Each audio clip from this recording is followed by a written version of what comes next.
During the early 1920s, the world was mesmerized by King Tut. A British archaeologist, Howard Carter, discovered the young pharaoh's tomb in Egypt's Valley of the Kings, 1922. But the public wasn't only interested in gold and jewelry. The press wrote about the curse of the pharaohs. But was it true? Was an ancient curse really the reason everyone entering the pyramids lost their lives? At the time, this was the only explanation for a series of unexplained passings.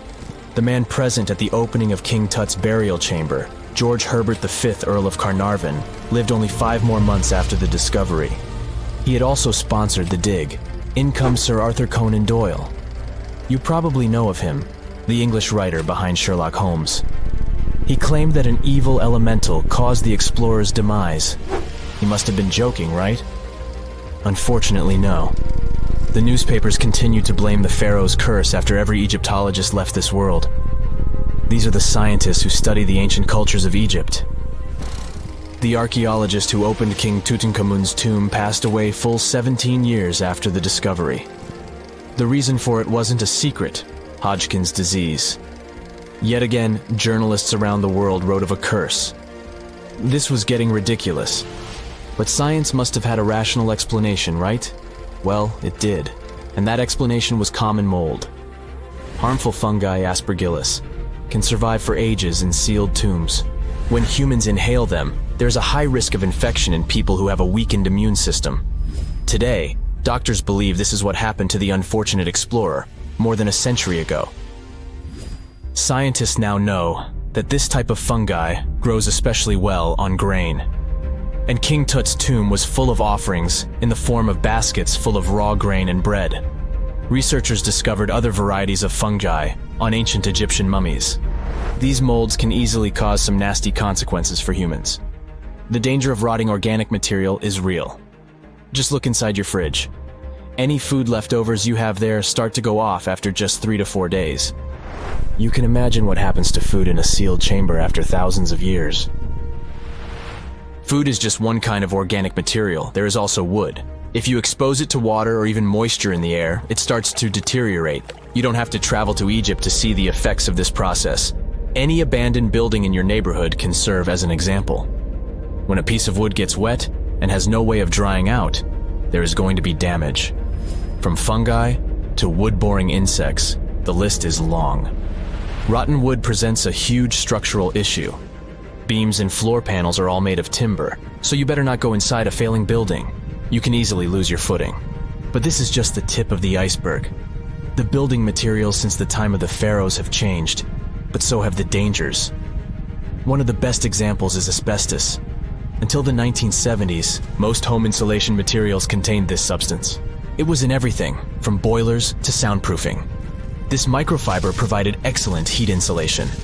But then, the United States banned asbestos in 1989.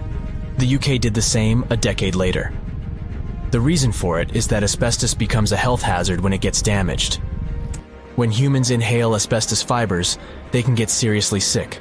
Abandoned strictures are full of this material, and there is no one to maintain them. You see the danger now. Another material is also common in old buildings: lead. Ancient Romans used lead piping to channel spring water into their homes. They also cooked in lead vessels, which was probably not the wisest of choices. You see, lead and water don't go well together because of something called corrosion. But this problem isn't ancient. US officials banned lead piping only in 1986.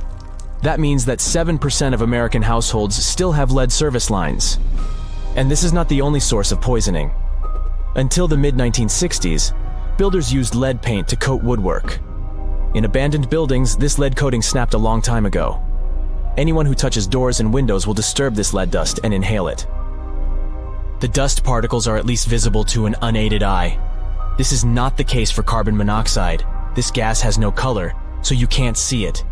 It has no odor, so you can't smell it. No way to detect a carbon monoxide leak at all. And how does this dangerous gas usually escape? Poor maintenance. Well, abandoned buildings have zero maintenance. 1 second, you could be exploring an old factory, and the next you could feel dizzy with and have a terrible headache. These are just some of the symptoms of CO poisoning, the less severe ones. But what is the source? All it takes is for an old boiler to finally give way after years of neglect. We've reached an important question. What is the main factor in air quality inside a room? If you are thinking the level of oxygen, try again. It turns out that oxygen levels drop by only 0.3% in 8 hours inside an airtight room. This is a room in which doors and windows are sealed with tape, so the decrease is even smaller in normal conditions. Oxygen isn't the main problem. The levels of carbon dioxide rise sharply inside a sealed room. This is the direct result of human breathing. We inhale oxygen and exhale CO2. Think of it as a waste gas. Normally it's only a tiny portion of the air we breathe, 0.04%. But in a sealed room, high levels of carbon dioxide will make you feel drowsy. And that's the last thing you need when inside a dilapidated building. Carbon dioxide will decrease your ability to think clearly. Researchers from Harvard did an interesting study in 2016. They had office workers come in 6 days in a row to complete a problem-solving test. During the week, they gradually raised the carbon dioxide levels in the mock-up office. The results of the same test kept getting worse over time.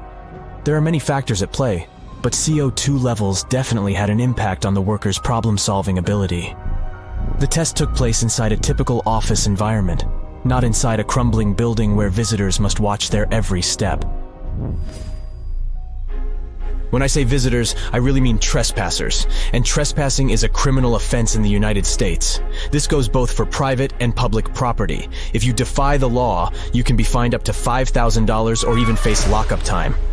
That should make you think twice before jumping over a fence with a no trespassing sign. But again, you might not be the only one inside. You can never know who else is in the building. Perhaps a person up to no good? It doesn't have to be a person at all. Animals can pose a threat as well. You would be startled if you saw a rat, for example. But the poor animal would be scared as well. It might bite you. The list of diseases rats carry is pretty long. But rodents' teeth can cause other forms of damage. They grow constantly, so the animal has to constantly nibble on something to stop them from overgrowing. If you ever felt peckish at 1 a.m., you know the feeling. Electric cables are high on the rodents' menu. Abandoned buildings have plenty of those. Old wiring is dangerous on its own. Structures erected before 1984 often used wires made out of aluminum. Today, copper is the standard because an aluminum wire is 55 times more likely to catch on fire than a copper one. Flipping a switch in a rundown building can cost you your life. Be on alert for telltale signs that something is wrong. Lights that flicker, sparks from sockets, and the smell of smoke. And yeah, don't count on an earth cable to protect you from electrocution. Ground cables became standard only in the 1960s. Unlike many other ancient Egyptian burial grounds, King Tutankhamun's tomb stayed hidden and free of unwanted thieves for 3,000 years. One reason was that the tomb was smaller than average and tucked away in a place called the Valley of the Kings. This area was already being extensively explored by the time they stumbled upon Tut's spot. The entrance was all covered in debris from building a nearby tomb, which must have also helped keep it a secret. There were also 0 writings or signs on the outside of the tomb. Time passing also played a part in keeping it in amazing shape until the 1920s, when a man named Howard Carter finally made it in. But was Carter that big of a hero? Some recent findings say he might have been sneakier than initially thought. People used to think Carter wasn't just a glorified treasure hunter, he was a true archaeologist. Before Tut, he had been on a relentless quest for Egyptian artifacts. He discovered his interest in these unusual objects when he was a child, and soon started drawing the sculptures and inscriptions that were found in ancient tombs. After stumbling upon the remains of King Tut, Carter spent a decade recording and processing all sorts of objects, like golden thrones, chariots, and statues from Tut's tomb, shipping them down the Nile to Egypt's museum in Cairo. Well, at least that was the official story. More recent discoveries claim that not all of the objects made it to Egyptian officials. A secret letter seems to uncover Carter's little 10 for them, 1 for me policy. The letter in question was sent to Sir Alan Gardiner, a philologist and friend of Carter's, dated from 1922. In these writings, Carter mentioned having found the tomb and was asking his buddy for some advice. In another letter from 1934, Gardner seems to be thanking Carter for an amulet, which was sent to him as a thank you gift. Carter was adamant that it didn't come from Tut's tomb, but evidently it did. Even the British director of the Egyptian Museum was onto Carter's sneaky endeavors, but couldn't prove it. He compared Gardner's amulet to others from Tut's tomb, and lo and behold, they were a perfect match. Gardner was so disappointed to have been put in such a sticky situation that he vented to Carter in another letter. Deciding to be a good friend, Gardner didn't throw the famous archaeologist under the bus. Instead, he advised Carter to take those stolen goods back to Cairo. Just like he'd advise you to like this video and subscribe to the Brightside channel for more amazing videos on the most unique topics in history. It's not the only shady piece of information on Carter's post-discovery behavior. In 1947, a man named Alfred Lucas, who used to work with a controversial archaeologist, gave some information in an obscure journal in Cairo. He claimed that Carter sneakily cracked open the burial chamber door himself. Then he sealed it back up like nothing had happened before the official uncovering. Now, why would he do that? Well, the same theory suggests that Carter and his crew might have entered the tomb early so they could get their hands on some ancient goodies. Obviously, these people couldn't risk having such objects sold while they were still alive, but made sure they were auctioned off after they passed. Carter, though, never confessed to anything. He made no official denial either, but the Egyptian government couldn't risk any more mysterious disappearances, so they prohibited him from entering the tomb for a while. Some have connected this apparent stealing to the curse of King Tut. If you've never heard of it, know that it became quite the scary tale soon after King Tutankhamun's resting place was uncovered. It claimed that anyone messing with the tomb of the boy Pharaoh would face some serious bad luck. It's not all dramatic like a mummy going on an aggressive spree, but word got out that the people involved in disturbing King Tut's lair met some mysterious, untimely ends. The main untimely passing related to this supposed curse is that of George Herbert, the 5th Earl of Carnarvon.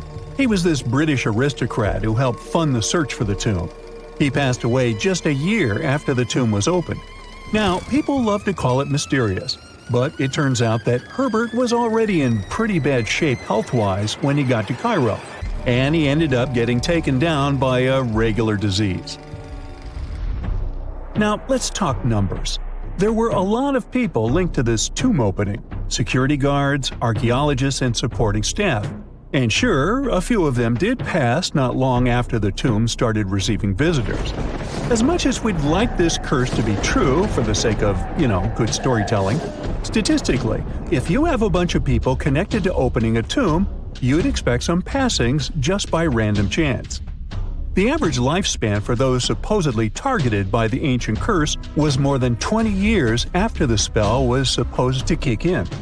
Herbert's daughter even lived until the 1980s, that's half a century later. And Howard Carter himself lived until 1935, a solid 16 years after the big reveal. Some have suggested that the whole curse was nothing more than a careful PR strategy. You see, when Tut's tomb was found, Howard Carter wanted to make a priority out of keeping nosy reporters away. So he might have come up with a curse hanging over anyone entering the boy king's resting place. But what was stolen from King Tut's tomb anyway? Well, some jewelry to begin with. It might have been snatched by Howard Carter himself, according to a French specialist. He did some intensive research by looking at old pictures taken from inside the tomb back in the 1920s. He compared those images to various objects from museums and auction houses. He soon started to piece together the whereabouts of some of Tut's jewelry. First up, there's this collar that used to be on Tut's chest. It was all broken into pieces, and some parts went via Carter to the Nelson Atkins Museum in Missouri. Meanwhile, other bits ended up on a necklace owned by some unnamed people who tried to sell it in 2015 but failed.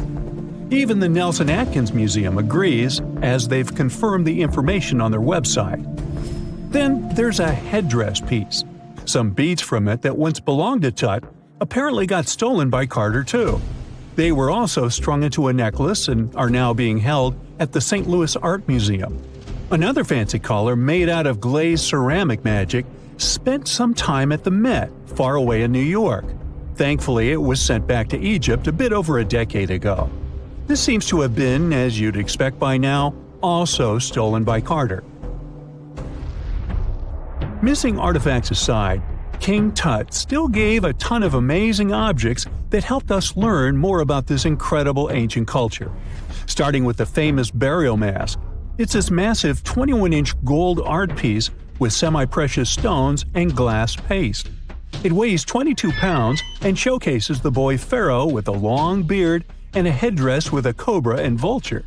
On the back, there's this spell from an important ancient Egyptian spiritual book that's supposed to make sure it works just as well in the afterlife. Tut was also apparently a board game enthusiast. They found 4 board games in his tomb, some made of ivory. Archaeologists also found a pair of gold sandals, though you'd imagine they were more for show than for comfort. In fact, the pharaoh probably never wore them in his lifetime. Now, speaking of fashion items, it turns out Tut was quite the fancy ruler. They even found a mannequin in his tomb that was used to pick out, adjust, and store his outfits and jewelry. The boy king seemed to have also enjoyed some music, based on the 2 trumpets historians found in his tomb. Though they were played back in 1935 in a BBC broadcast, the instruments are today considered too fragile to be maneuvered. So looky here, scientists discovered ancient artifacts near King Tut's tomb. Turns out, his VIP final resting place looks more like a public graveyard, with about a dozen wooden coffins that's been there for around 3,600 years. Okay, I might have exaggerated a tad. The 11 tombs weren't exactly right next to King Tut, but they were close, near the same city of Luxor. New findings in Egyptian tombs can help us piece together what life was like in ancient Egypt. And guess what? Ancient Egyptians seem to have been remarkably like us, modern humans. Say, the women have always loved jewelry, and archaeologists retrieved a beautifully made necklace with 30 amethyst beads and 2 agate beads, plus a hippo head amulet. Bet it was all the rage back then. Researchers also discovered 2 copper mirrors. One had a handle shaped like a lotus, and the other was decorated with Hathor, the ancient Egyptian deity of the sky, women, fertility, and love. These recent excavations near Tutankhamun's burial site led to another jaw-dropping revelation. For the first time in thousands of years, fragments of Queen Hatshepsut's Valley Temple were uncovered. This fearless woman was thought to be the second female pharaoh, who ruled with both courage and wisdom, leaving a legacy as solid as the stones themselves. Her temple, hidden for ages, opens a window into a time filled with power, intrigue, and spiritual devotion. Archaeologists found over 1,000 beautifully decorated stone blocks on the outskirts of Hatshepsut's funerary temple. There were very few women who managed to take the throne in ancient Egypt. Another tomb was found nearby, and it belonged to the overseer of Queen Teti Sheri's palace, whose name was Jehuti-Mez. Queen Hatshepsut seems to have even more tombs, aces up her sleeve.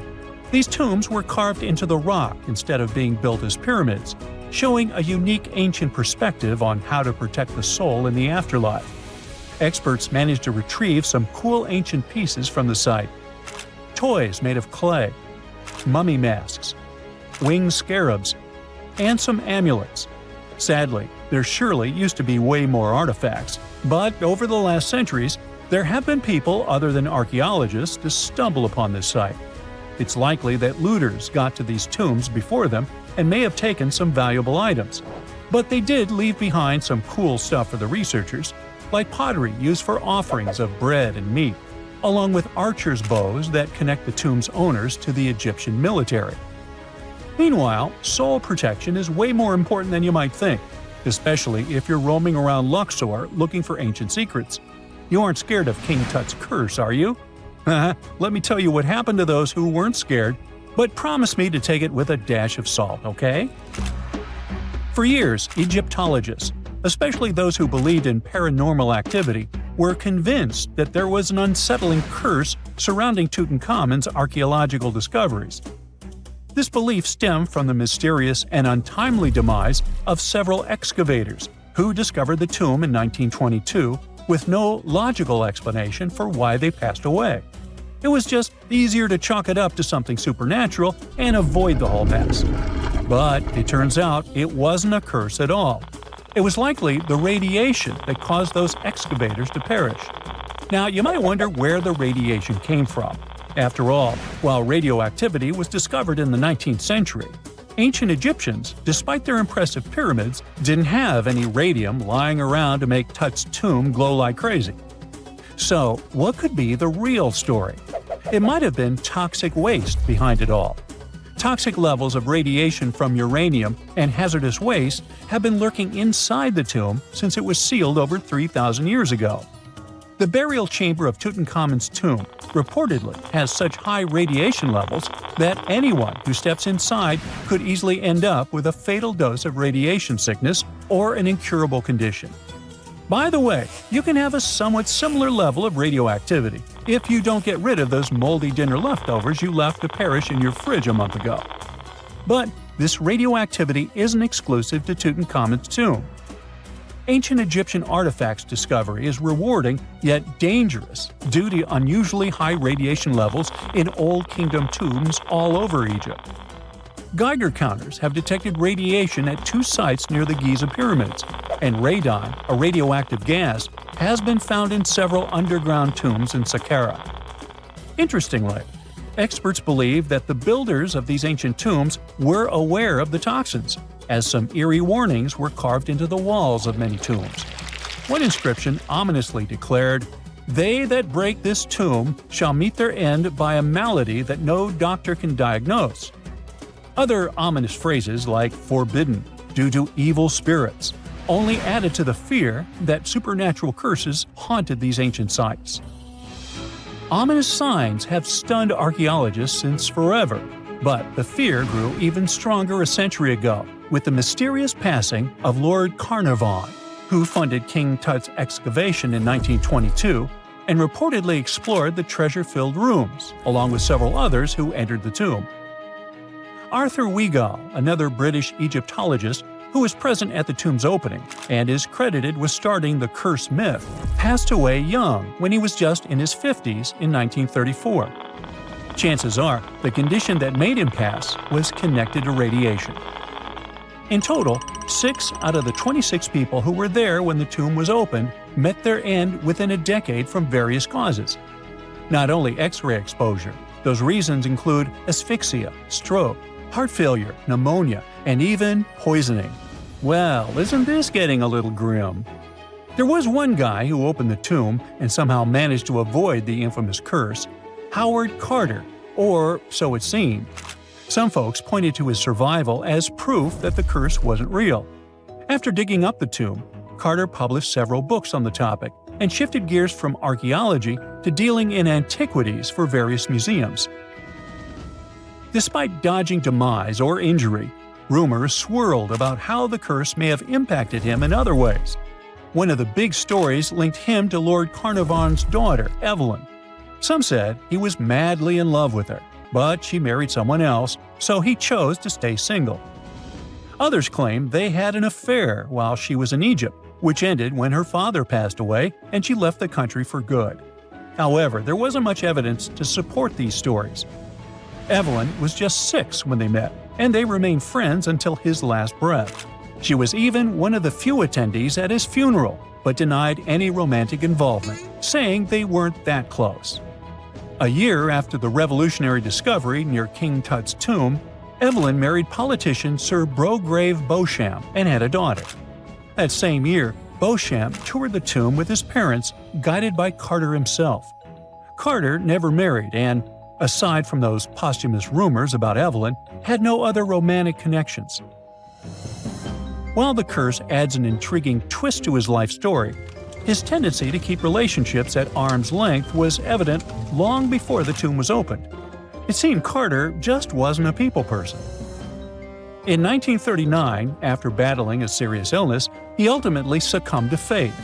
He was 64, which was a pretty common life expectancy in the UK back then, so no one really thought it was off and linked it to an ancient curse. When he passed, it turned out he had several artifacts from Tutankhamun's tomb in his London apartment, which were eventually sent back to Egypt, marking what some viewed as the curse's end. Who knows? Maybe if he hadn't had all those ancient souvenirs at his place, he would have lived way longer. But all the other demises might seem off. The curse theory was likely fueled by some strange events during the excavation. Carnarvon got a mosquito bite that became severely infected, and around the time they opened the tomb, Cairo experienced a bizarre power outage and a freak sandstorm. Back in England, the Earl's dog, Susie, managed to escape from Carnarvon's house and began barking frantically at seemingly nothing. At least that's what the staff and family saw. Strangely enough, at the very moment her owner's heart stopped, Susie started howling and fell down without showing any signs of life. Maybe radiation didn't play a crucial role after all, and those were indeed ancient artifacts from King Tut's tomb that made them all perish. Spooky, huh? For more than 3,000 years, the gold mask of Pharaoh Tutankhamun stayed hidden in the Valley of the Kings. This artifact, which stands about 21 inches tall, shows how skilled and artistic the ancient Egyptians were. But nobody expected that X-rays would reveal its biggest secret. King Tut was the last ruler of his family during the 18th dynasty. He took the throne at just 9 years old, but ruled for only 10 years before he passed away unexpectedly. If we're being honest, back in ancient Egypt, he was mostly forgotten by the rulers who came after him. His tomb wasn't a big deal for them, so much so that even the grave robbers forgot about him. It might sound a bit sad, but the truth is that it was actually great news for us. Since his tomb was practically forgotten, it ended up being perfectly preserved. While the other tombs in the Valley of the Kings were looted, his remained sealed and untouched. So when it was discovered back in 1922, it had over 5,000 precious objects inside. That made Tutankhamun basically an instant celebrity and one of the best-known pharaohs nowadays. Among the treasures was the most stunning piece, his golden mask. This mask is said to be an exact image of the king's face, or at least it was supposed to be, but we'll get to that later. The purpose of this accurate representation of his face was to make sure that his soul would recognize him in the afterlife and return to his mummified body. In ancient Egyptian beliefs, this would allow him to continue living in the afterlife. The details of the mask clearly looked incredibly difficult to create, but people didn't realize how complex it truly was until many years later. The first X-rays of the mask were taken in 1967. Back then, the main reason for these scans was practical – conservation. The mask was heading to Paris for an exhibition, and it was the first time it had ever left Paris. This would help them keep track of any changes during the exhibit. Plus, the images could give clues about how the mask was made, but back then, they probably didn't fully realize just how complex its construction was. I mean, Egyptian goldsmiths didn't use modern soldering techniques, so how did they make this mask? New X-rays taken in 2007 gave us some answers. It turned out the Egyptians didn't use pure gold, which is 24 carats. The mask was actually made of 23-karat gold, meaning it was mixed with another material. So specialists discovered that the gold sheets contained a small amount of copper, a reddish-brown metal. This was likely done to make the material more flexible and easier to shape. They would then shape the gold sheets by heating and hammering them over and over again. But there was one more secret inside the mask that wasn't discovered until 2015. The year before, the staff at Cairo's Egyptian Museum were working on the mask display when the long beard of the mask accidentally got knocked off. Another theory is that the beard had become loose over time and just fell off. Either way, the fact that King Tut's beard came off caused a lot of stress. After all, we're talking about one of Cairo's biggest tourist attractions, so the experts had to fix the problem quickly. The restoration process started with a detailed recording of the mask's condition. To do this, They had to take a full three-dimensional scan of the artifact, and, by accident, they found something very interesting in the mask. Inside the royal beard, there is a gold tube, an intriguing structure that the Egyptians likely used to attach the beard to the rest of the mask. And that proved, once again, that the process of making this mask was even more complex than experts thought. But the mysteries don't stop there. Remember how we mentioned that the mask was thought to perfectly represent King Tutankhamun's face? Well, that might not be entirely true. Some popular theories suggest the mask was never meant for him and was actually made for someone else. A study published in 2015 suggested the mask was originally made for a female pharaoh, his supposed stepmother, the famous and beautiful Egyptian queen Nefertiti. The biggest clue comes from an inscription on the mask. At first glance, it seemed to belong to Tutankhamun, but after a close examination, researchers noted that something else was actually written underneath King Tut's name. The royal name stamp seems to have been altered, and originally it had something written on it that translates to Queen Nefertiti. There is another feature of King Tut's golden mask that was overlooked for years, which adds even more mystery. As we mentioned earlier, experts believe he wasn't respected much by the pharaohs who came after him. And one of the clues that made archaeologists think this is the pierced ears on the mask. Some researchers believe that King Tutankhamun wouldn't have worn earrings after he was a kid. So, according to their theory, by the time he passed away at 18, he shouldn't have been represented with pierced ears. This could also support the idea that the mask originally belonged to Nefertiti, or maybe to someone who wasn't even connected to King Tut. But the mask isn't the only source of mystery. In fact, his whole tomb is full of puzzles. Recently, historians found a sign that the place where King Tut was supposed to be buried was changed at the last minute. For years, experts wonder why a pharaoh who ruled for 9 years ended up in such a simple tomb. When compared to the grandeur of other pharaohs' tombs, his tomb seemed, well, a bit plain. The idea that a king like Tutankhamun would have such an unremarkable resting place just doesn't match up with the power and importance he must have had in ancient Egypt. So, what happened? Well, apparently, this might have something to do with his successor, Pharaoh I. After King Tutankhamun passed away, researchers believe that I made sure to erase him from Egypt's history.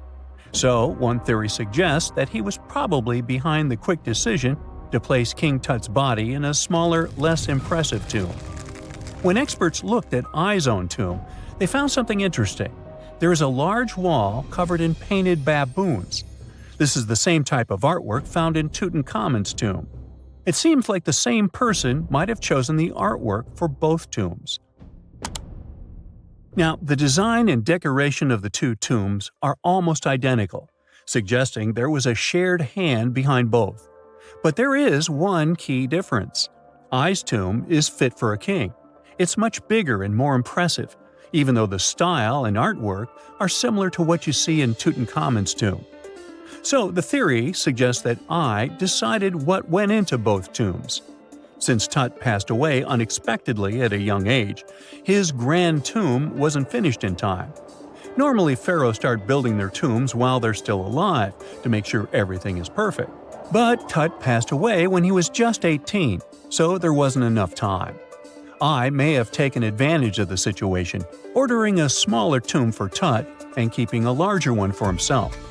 Experts believe this theory explains why Tutankhamun's tomb is so simple and how I managed to wipe his memory from history so easily.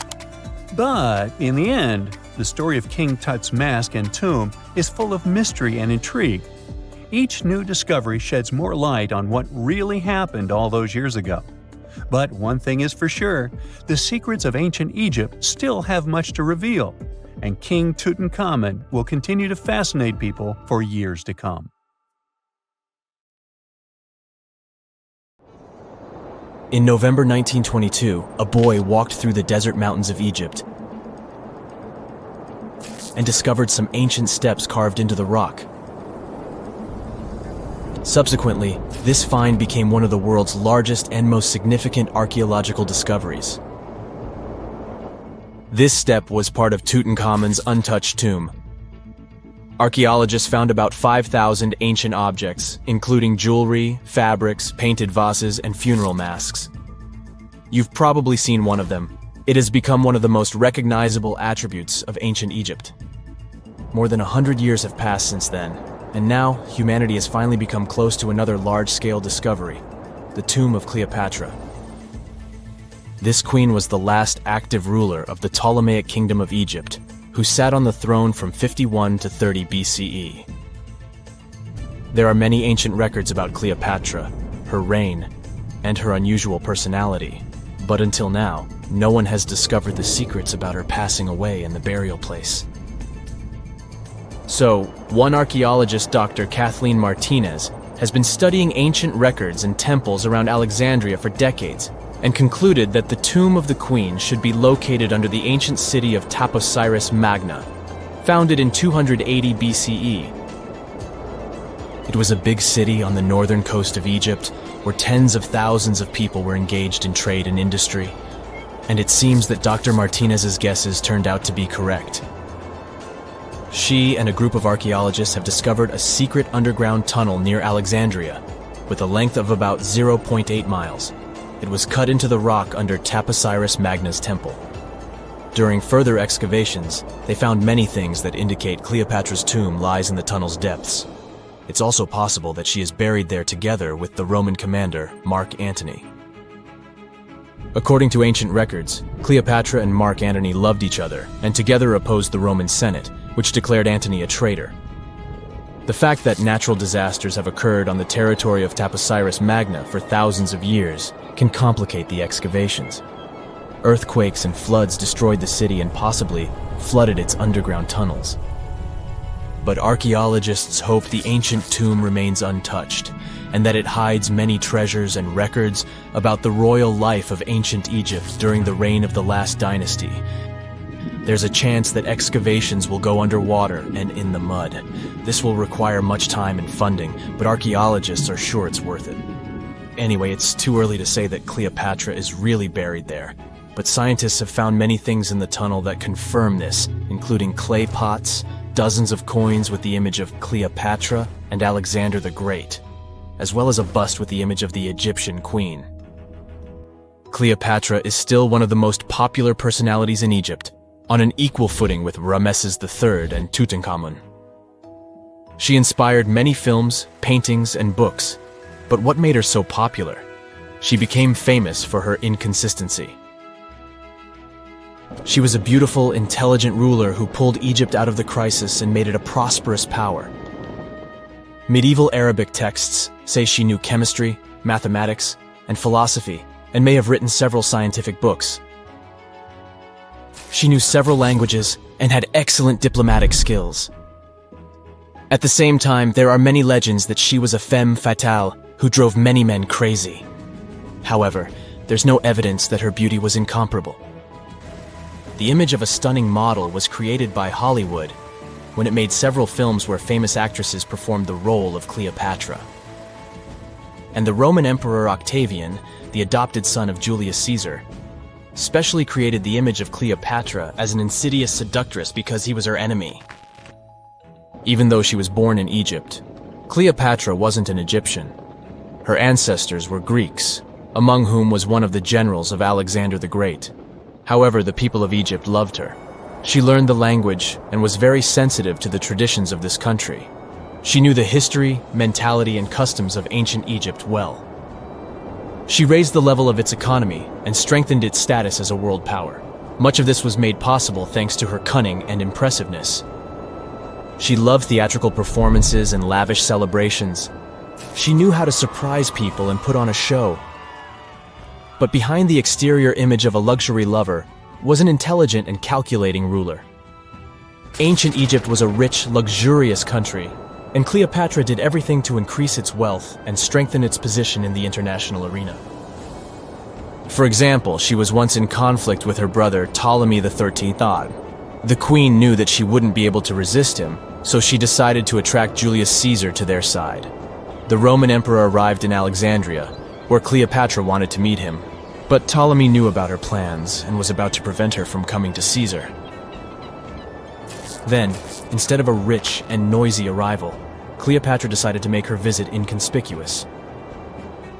She wrapped herself in a carpet or linen bag the emperor's servants carried into Caesar's private chambers.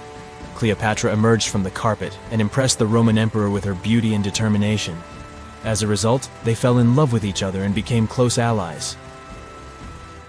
After some time, she impressed another influential Roman for diplomatic purposes.